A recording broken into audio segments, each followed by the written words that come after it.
The National Intelligence Service and the Directorate of Criminal Investigations will vet and process applications to hold fundraisers if Parliament's proposals sail through. The security organs will also investigate any complaints, misuse of collected funds, or any such concerns related to the conduct of public collections. NTV's Kennedy Mureithi takes us through the highlights of the bill and why Parliament feels it's important. The Constitutional Implementation Oversight Committee, chaired by Ndaragwa MP Jeremiah Kioni, says Kenyans had raised a myriad of concerns on the number of harambees or fundraisers they have been asked to take part in and how the money contributed is used. The Public Fundraising Appeals Bill, he says, will address some of these concerns. 200,000 shillings. Top of the list of concerns are that monies raised at a fundraiser are not disclosed to the people who fundraise, with the excuse that it is a security risk and thus prone to corruption. Also, monies raised are used for purposes other than what was intended.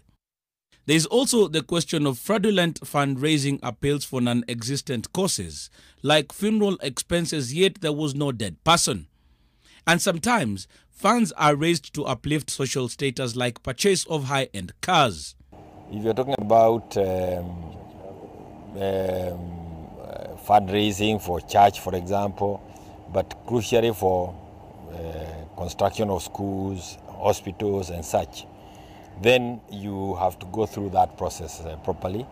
You have to get a license, and this license we'd want it to be given by a body that is available very near the people. A body created under the National Police Service Act will now vet the applications to hold fundraisers and also audit some of the monies raised. The body is to be made up of the Principal Secretary responsible for planning and social development or his nominee, 2 persons who are not public officers with knowledge of philanthropy, 1 person nominated by the Council of Governors, 1 person nominated by the Public Benefits Organizations Regulatory Authority, and a director appointed by the Public Service Commission from the ministry responsible for planning and social development.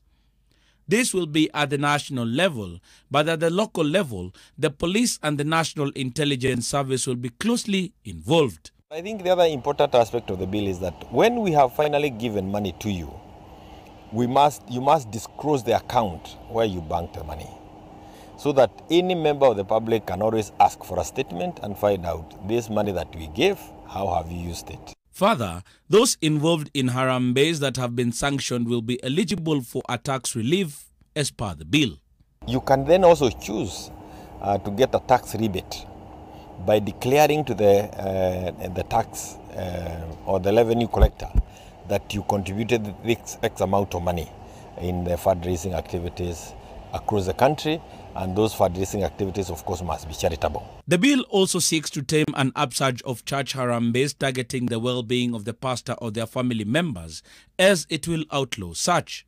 This is following concerns that congregants have for a long time borne the brunt of improving the lives of some church leaders. You not go to tell the tax collector that we helped you or I took part in a fundraising activity that was meant to improve your lifestyle.